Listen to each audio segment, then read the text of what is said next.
Podcasting from the beautiful state of Maine, welcome to another episode of the Learning from Leaders podcast, the show that focuses on identifying and developing the skills and behaviors that will inspire, empower, and compel others to follow your lead.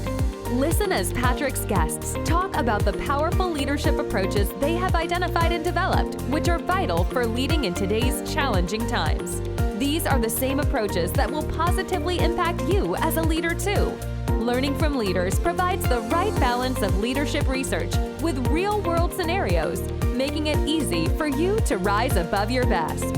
All right, let's start the show.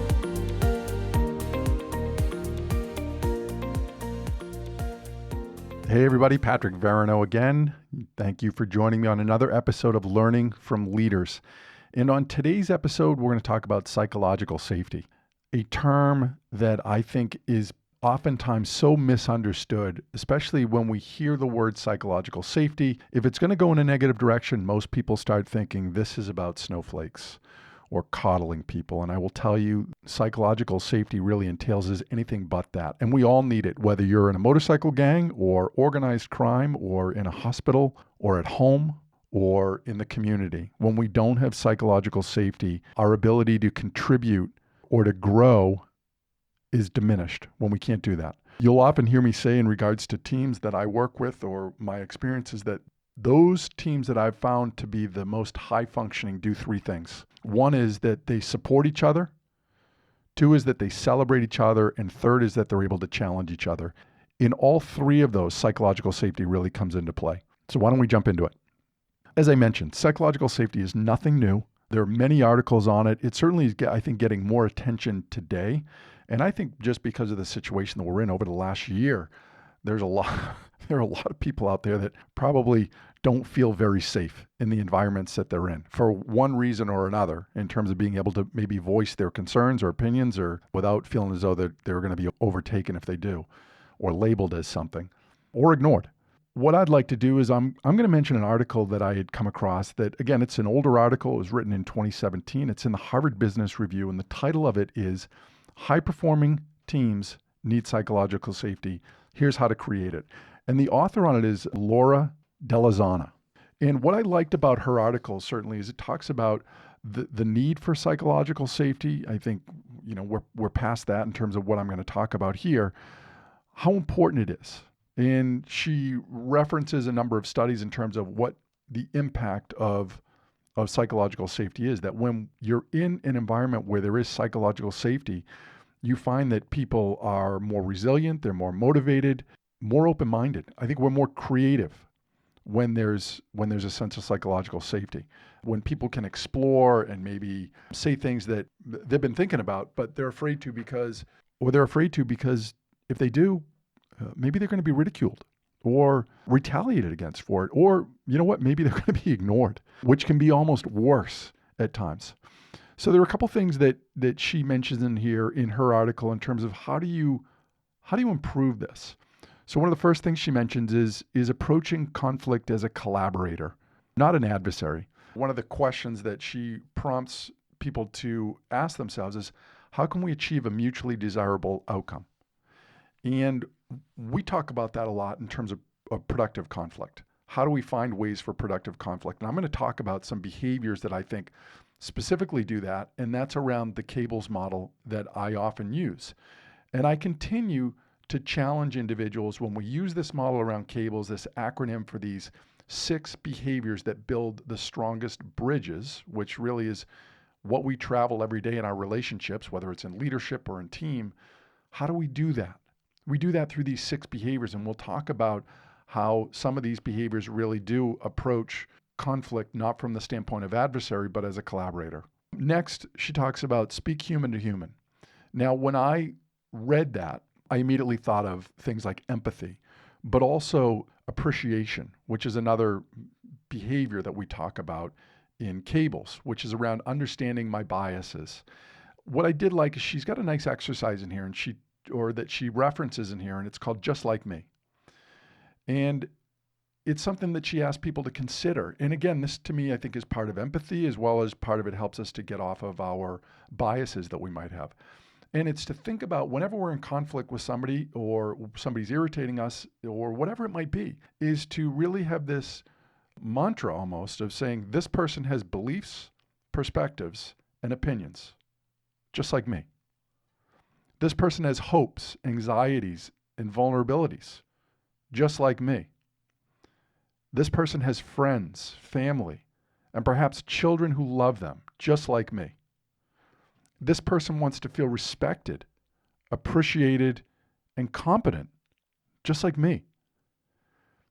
And this person wishes for peace, joy, and happiness, just like me. Now, do you need to do all of these things? No. But the point here is that we're trying to make a connection and realize that we are more like each other than not like each other in many ways. And when we can start to look at this and say, you know what?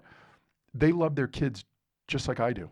They're going to go home and spend time with their family just like I want to do. Whatever those things might be, when we can think of the other person as a human being and not an adversary, then our ability to build this level of psychological safety is enhanced. So next, the suggestion is around anticipating reactions and plan for counter moves. I will often talk about Sully from US Air, where when people asked him, how were you so calm when you put this plane down in the Hudson River? And his response basically is saying, that's what we planned for. That's what we practiced for. So then when it happens, we don't become overwhelmed. I don't panic because I practiced for that. This is the same thing that we can do in terms of this environment, that I don't get hijacked, no pun intended. When I might want to have a conversation with somebody, I think about it in terms of what do I want to have happen? But also, what if things don't go my way? What if the person that I go to have a conversation with says, you know what, Patrick, go to hell? Or whatever they say, or your idea is stupid. Then if I plan for that, it allows me to not become overwhelmed by what they said or overtaken by anger or anxiousness or whatever it might be, that might be maybe I say something or do something that I'm going to regret. I plan for potentially things not going the way I want them to go, which is very important. One of the other things she talks about is replacing blame with curiosity. I'm such a strong believer in that. We talk about it in Cables in regards to listening, that listening is a superpower. When we are approaching situations from a standpoint of curiosity as opposed to blame, we're much more open to other people's perspectives and also solutions to the problem that might not be things that I had thought of initially or the other person was trying to encourage, but because I was curious, I'm open to these things. Too often today, we're not focused on listening from the standpoint of understanding. We don't listen to understand. We listen either to respond, which means I'm just listening well enough so that I can respond to you with my counterargument. We take it a step further in a negative direction when really we're only listening to undermine, where I'm just waiting for you to finish so I can tell you how dumb you are based on your belief on something, whatever that might be. And I think I don't need to go into that on this podcast right now for people on here to recognize that happens all around us right now. And I think we would all agree it's not productive. But psychological safety becomes so important in this. And as I mentioned earlier, right, that this is not about safe rooms or cry rooms or snowflakes or we're going to just coddle each other and not deal with issues. It's the opposite. When we have psychological safety, we're able to challenge each other because we know it's a safe place for us to do that. So much growth comes from that when we can be in that place. And when we don't have it, I don't care what environment you're in, it has long-term negative effects. So recently I was hearing a story about a plane crash. It was a reenactment of it. And as the pilot and the co-pilot are taking off, you hear the pilot continue to berate the co-pilot. So the pilot continues to say things to the co-pilot like, you're stupid. Didn't you hear what I said? Do you need me to repeat that? And what's interesting is as this flight goes on, you hear less and less interaction in terms of the co-pilot responding to things.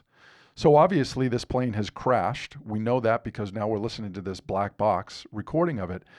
And what the investigators pieced together was probably that the co-pilot was berated so many times that actually, as this plane started to experience a problem, that the co-pilot didn't bring it to the pilot's attention, probably out of fear that they were going to be berated again. Like, what are you worried about? Or, dismissing them. And by the time the co-pilot finally brings it to the pilot's attention, it's too late. They can't course correct and the plane crashes. 120 people die. That's psychological safety, right? I don't think this co-pilot wanted to crash this plane to punish the pilot for, being disrespectful to them, but it happened because the co-pilot felt as though every time they spoke, they were getting berated. It happens in healthcare where a nurse might be having concern on a patient, and maybe they know that the nurse manager or maybe the doctor that's on call is somebody that gets very irritated when they get called on call. So the nurse is nervous about calling the physician on call because maybe they know that it's right around dinner time and they're probably going to be eating, and they're going to get ridiculed or reprimanded for wasting the physician's time, saying that it's not an issue. So what they do is they try and find somebody else on the floor, or maybe they just try and think through, what might be the problem. And unfortunately, it might be something to the point where the patient actually dies because the concern that the nurse had, which was justified, wasn't brought to the right person's attention soon enough to be able to act on it. Again, that's psychological safety when we don't have that space to be able to do that. And it can happen at home too. I can't say what I want to say to my spouse because we always get in a fight, or I always get told I'm overreacting, or my kids can't have conversations with me because I always want to blame them for bringing things to me that we should be talking about. Those are all examples of psychological safety or lack thereof. When we don't have that, things go wrong. Again, back to the best teams are teams that celebrate each other, they support each other, and they're able to challenge each other. So when we're talking about how we can deal with this, how do we improve psychological safety on our team? Again, I'll go back to looking at cables, that acronym that I talk about in terms of cables that make stronger bridges. And really, that's all we're doing. Whether you're a leader or a parent or a friend to somebody or a spouse or a significant other, whatever you are, whatever that relationship is, the more you behave in the right ways, in ways that are productive, the stronger that relationship becomes. And when that relationship becomes stronger, there's more psychological safety. We can be more open and honest with each other and challenge each other because we're not afraid that we're going to be ridiculed or dismissed or retaliated against for what we say. We grow when that happens.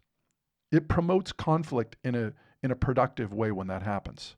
An area where we lose it is if that first cable we talk about around congruence. If we don't have congruence, if what I say and what I do don't match up, I don't walk the talk, psychological safety deteriorates because you're like, I can't go to you because you don't follow your own rules. So how am I going to call attention to something when you don't do it yourself? That's that first one around congruence. The next one around appreciation. When people either don't feel recognized for their efforts for what they're doing, or feel as though they're being or they're treated in a certain way because of who they are, we lose psychological safety. The next is around belongingness. When we have environments where some people feel as though they're on the outside of the group, on the outside of the team, again, we lose psychological safety. Now, the reverse is also true for those. If I have a place, if I'm working in that is constantly walking the talk, they're congruently following what they say they value and what they stand for, that builds safety. If I'm on a team or working for somebody that demonstrates appreciation, not only recognizing me for what I do, but also appreciating me for who I am, not being biased against me or singling me out for things, that builds safety. And that if I'm on a team where people make me feel as though I'm part of this group, not just that I'm included, but that I actually feel like I belong because I'm asked questions and brought inside the in part of the group, that builds psychological safety. Next, we move on to listening. There are 4 ways that we listen that build psychological safety or deteriorate it. Listening is with our ears, words, tone, things like that people say. Also, when we listen with our eyes, we're listening for body language. What does somebody do with their hands, their feet? What are their facial expressions looking like? When we're listening to see what they're saying, we're intently listening to them. And that really is part of that being curious, right? So the other part of listening is when we listen with our mind. When we're asking ourselves, what might this person really be concerned about? When they say this, is this really what they mean? Or is this the only way that they think that they can say it to me to get my attention? That's a lot of what can happen here. And then lastly, we can listen with the standpoint of listening from our heart or empathy. And when we listen from there, it really is listening in the way that I would imagine if I was having the conversation with you, how would I want you to listen to me? And when I listen in that same active way, when I listen with my eyes, with my ears, with my mind, and with my heart, that activates all of that around curiosity. And certainly it builds psychological safety. That when somebody feels like I'm listening to them that intently, truly listening to them, it strengthens that. Now, next we talk about empathy in the cables model, right? That's another cable that we build. And we can talk about that, in person to person, just like me, that exercise that we did. When I'm thinking of other people in terms of saying, what's it probably like being who they are? How important that is. And when I talk about over the last year, how I think psychological safety has become even more relevant, is think of all the things that people have going on in their personal lives. Not just showing up for work or working remotely, but maybe you have kids that are at home that are trying to learn, and that's not going well, or they're depressed because they're not in school or playing sports or part of other organizations, band or clubs or whatever that might be, right? That weighs on me as an individual. Or maybe I'm concerned about my job as it is, that business is down for us, and in the back of my mind, I'm thinking, how secure is my job? And I can't afford to lose my job right now. So many things like that can be going on. And that's why empathy becomes so important. And then lastly, as it relates to cables, we talk about specifics or setting clear expectations, is that when people understand what is expected of them and what behaviors are accepted and what behaviors aren't going to be tolerated in terms of things like bullying or backbiting or gossiping, when we really can create an environment that people feel as though there are clear expectations and people are held accountable to these things, again, we build psychological safety. All of these things become so important in terms of really helping us to build the strongest teams that we have. And again, I don't care whether it's a team at work, if it's a team at home, if it's a team in the community. Psychological safety is not about snowflakes. It's the strongest thing you can try and develop on a team if you want that team to become even more and more effective and productive. So I hope you found this episode around psychological safety valuable and helpful. I hope that there's something that you'll take away and just practice one of these. Maybe it's listening, that you said, you know what, I'm going to focus on listening this week. I'm being a better listener. Or on looking at trying to make sure that I'm making sure that other people feel as though they belong on my team. That's it. I promise you, if you do these things, you create this place of psychological safety that all of us need, regardless of where we are. We can do better, and I know you want to. So with that said, I hope you're able to go out there and rise above your best. Peace. Thanks so much for listening to this episode of the Learning from Leaders podcast. If you've enjoyed the show, please feel free to rate, review, and subscribe on your preferred podcast listening platform. We really appreciate that effort. Until next time, keep rising above your best as a leader.